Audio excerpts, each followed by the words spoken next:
اکثر لوگ نماز کسی بھی مسجد اور کسی بھی امام کے پیچھے پڑھتے ہیں، کیا یہ جائز ہے؟ بالکل جائز نہیں ہے. سنی امام دیکھنا چاہیے. بدعقیدہ وہابی کے پیچھے نماز نہیں ہوتی، اس لیے کہ اس کے بعد ایمان ہی نہیں ہے. اور اس کی دلیل میں بارہا کئی جلسوں میں دے چکا ہوں. پتہ نہیں اللہ جانے کب ہماری قوم کو سمجھ میں آئے گا. امام حسین کا ہم نام لیتے ہیں مگر امام حسین کی سیرت ہی نہیں دیکھتے. 22,000 یزیدیوں کے پیچھے کربلا میں امام نے نماز نہیں پڑھی. 72 لوگوں کے ساتھ الگ جماعت بنائی اور در دیا کہ بڑی جماعت مت دیکھو، امام کا عقیدہ دیکھو. امام صحیح ہے تو پڑھو ورنہ چھوڑ دو. تو بڑی جماعت کا روب مت دکھائیں کوئی.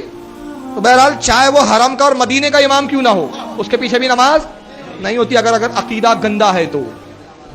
کیونکہ مدینے میں بہت سارے بدعقیدوں نے بھی کسی زمانے میں نماز پڑھائی ہے. میں اس تعلق سے ایک آپ کو روایت سنا بھی دیتا ہوں، بڑی پیاری روایت ہے. حضرت عثمان غنی کی شہادت ہوئی، بلوائیوں نے قبضہ کر لیا. بلوائی کون تھے؟ عثمان غنی کے قاتل. مسجد نبوی میں بلوائیوں کا امام نماز پڑھاتا ہے. لوگ حضرت علی کے پاس آئے، کہا کہ آپ کیا حکم دیتے ہیں، ہم بلوائیوں کے امام کے پیچھے نماز پڑھ لیں جو حضرت عثمان کے قاتل ہیں؟ تو مولا کائنات نے کہا اس زمانے کے لیے میں نے رسول اللہ کی حدیث سنی ہے کہ سرکار نے ارشاد فرمایا کہ اگر ایسا وقت آئے کہ میرے مصلی پر ظالم مسلط ہو جائے تو آئے علی تو گھر میں نماز پڑھنا، اللہ تجھے جماعت کا ثواب عطا کرے گا. تو وہ تو عثمان کے قاتل تھے، یہ تو کمبخت ایمان کے قاتل ہے. یہ تو اس سے برے ہیں، اس سے بدتر رہے گے، تو ان کے پیچھے نہیں ہوں گی.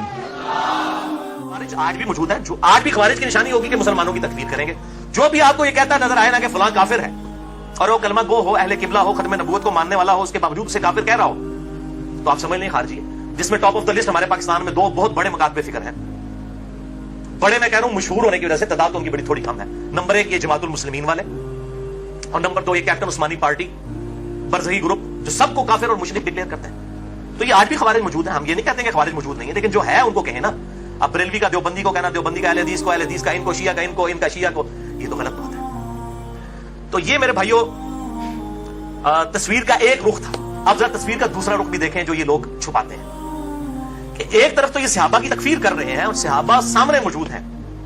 مولا علی علیہ السلام نے ایز اے لاسٹ ریزارٹ ان کے ساتھ قتال بھی کیا جب انہوں نے مسلمانوں کو قتل کرنا شروع کیا. لیکن آپ اہل سنت اہل تشیع دونوں کی تاریخ کی کتابیں اٹھا کے دیکھیں. مولا علی نے ان کے جنازے بھی خود پڑھائے ان خوارج کے جو مولا علی کو کافر کہتے تھے. آج کہتے ہیں جی فلاں صحابہ کو کافر کہتے ہیں، ان کو قتل کر دو. تو میں یہ پوچھتا ہوں کہ جو مولا علی علیہ السلام کو منہ پر کافر کہتے تھے ان کو تو مولا علی نے کافر نہیں کہا، اور کہا ہمارے بھائی تھے بھگوڑے ہو گئے. ان کے جنازے پڑھائے، ان کی عورتوں کو لونڈیاں نہیں بنایا، اور قتال بھی آخری ریزورٹ کے طور پر کیا جب انہوں نے مسلمانوں کو قتل کیا. ورنہ مولا علی نے کہہ دیا تھا کہ تم میری سلطنت میں رہو، جس طرح باقی مسلمانوں کو بیت المال سے حصہ ملتا ہے تمہیں بھی ملے گا. لیکن جب انہوں نے مسلمانوں کو قتل کرنا شروع کیا تو ایز اے لاسٹ ریزارٹ مولا علی رضی اللہ تعالیٰ عنہ علیہ السلام نے تلوار اٹھائی. اس کی بشارتیں اس میں موجود ہیں ریسرچ پیپر کے اندر کہ آپ صلی اللہ علیہ وسلم نے فرمایا تھا کہ قرآن حکیم کو منوانے کے لیے جس طرح مجھے کافروں کے خلاف قتال کرنا پڑا ہے، میرے صحابہ میں ایک خوش نصیب وہ بھی ہے جسے مسلمانوں کے خلاف قتال کرنا پڑے گا قرآن کو منوانے کے لیے. ابو بکر اور عمر بھی موجود تھے. انہوں نے پوچھا یا رسول اللہ ہم ہیں؟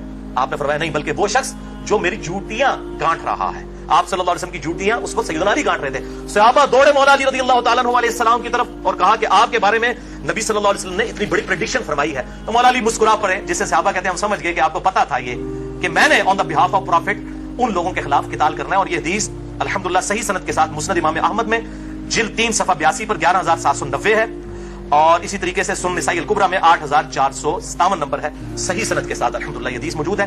یہ کربلا والے میرے ریسرچ پیپر میں نے ڈالی ہوئی ہے. تو یہ دوسرا میں آپ کو کنٹراسٹ بتا رہا ہوں. اسی طریقے سے اسی ریسرچ پیپر میں نے وہ روایت ڈالی ہے 24 نمبر پر کہ نیشنل نمبر کے مطابق 37,942 نمبر اثر ہے کہ مولا علی علیہ السلام سے خود پوچھا گیا کہ بتائیے کہ یہ خوارج جو ہیں کیا یہ مشرک ہیں جو آپ کو مشرک اور کافر کہتے ہیں؟ آپ نے فرمایا یہ مشرک نہیں ہے، یہ شرک سے ہی تو بھاگے ہیں.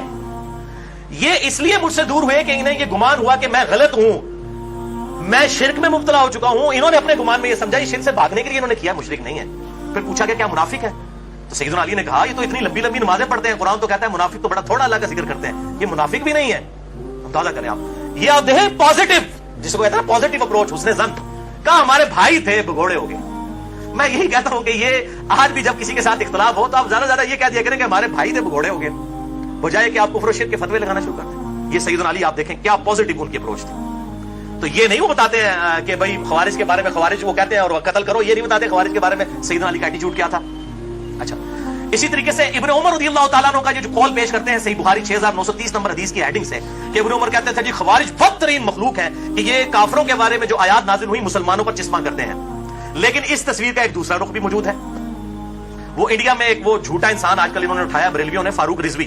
وہ روایتیں عجیب و غریب اکٹھی کر کے تو بیان کر رہا ہوتا ہے. یہ فاروق رضوی کو بھی میں یہ علمی طور پر جواب دے رہا ہوں اینٹی وینم کہ میرے بھائی اس کو بھی پڑھ، یہ بھی چیزیں موجود ہیں کہ ابن عمر کا اگر وہ قول ہے نا خوارج کے بارے میں تو یہ بھی موجود ہے جو میں نے اپنے اس ریسرچ پیپر میں واقعہ کربلا کا حقیقی پس منظر 72 صحیح الاسناد حدیث کی روشنی میں 24 نمبر پہ ڈالا ہے، اور سنن کبری البیہقی میں سنن کبری البیہقی میں انٹرنیشنل نمبر کے مطابق 5088 نمبر ہے کہ ابن عمر خوارج کو سلام بھی کیا کرتے تھے حالانکہ وہ اس وقت مسلمانوں کو قتل کر رہے تھے، اور ابن عمر فرمایا کرتے تھے کہ جب تک خوارج کی مسجدوں سے حی علی الصلاح حی علی الفلاح کی آوازیں آئیں گی ہم ان اذانوں کا جواب بھی دیں گے، ان کے پیچھے نمازیں بھی پڑھیں گے، ان کے سلام کا بھی جواب دیں گے، لیکن جب ہمیں یہ کہیں گے کہ ہم اپنے مسلمان بھائیوں کو قتل کریں پھر ہم ان کا ساتھ نہیں دیں گے۔ یہ ابن عمر خوارج کو بدترین مخلوق سمجھتے تھے، تو ابن عمر تو خوارج کے پیچھے نماز بھی پڑھتے تھے۔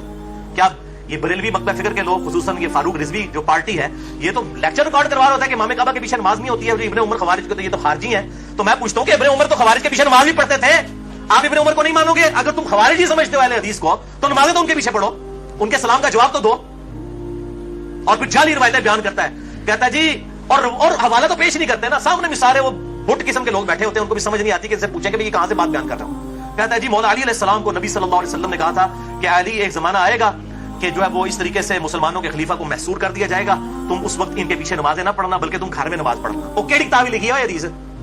میں تمہیں دسنا کیڑی کتاب لکھی ہے، بخاری شریف سے میں بتاتا ہوں کہ اس کی بالکل مخالفت میں حدیث لکھی ہوئی ہے جو تو اپنی پبلک کو دھوکہ دے رہا ہے۔ صحیح بخاری میں انٹرنیشنل نمبر کے مطابق 694 نمبر روایت ہے کہ نبی صلی اللہ علیہ وسلم نے فرمایا کہ امام تمہیں نمازیں پڑھاتے ہیں، اگر وہ صحیح نماز پڑھائیں گے تمہیں تمہارا ثواب پورا ملے گا اور ان کو بھی ملے گا، اور اگر وہ تمہیں غلط نمازیں پڑھائیں گے تو تمہیں ثواب پورا مل جائے گا، ان اماموں کی غلطیوں کا وبال انہی پر ہوگا۔